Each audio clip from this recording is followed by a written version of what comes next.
বন্ধুসকল, ঠাণ্ডা বহুত পৰিছে এইকেইদিন। এসপ্তাহ হ'ল গা ধোৱা নাই। মায়ে বহুত গালি দি আছে গা নোধোৱা কাৰণে। আপোনালোকে ক'বচোন, কেনেকৈ ইমান বাৰু ঠাণ্ডাত গা ধুব পাৰে নেকি? ইমান ঠাণ্ডা কেনেকৈ গা ধুম?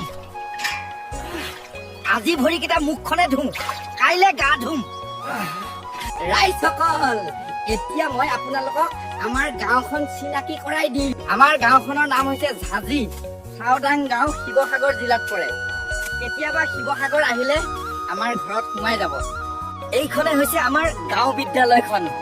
এইখনতে মই পঢ়িছিলো। কিমান যে মধুৰ দিন আছিল তেতিয়া। অলপ আগত বলক, আমাৰ জাজি নৈখন দেখাম।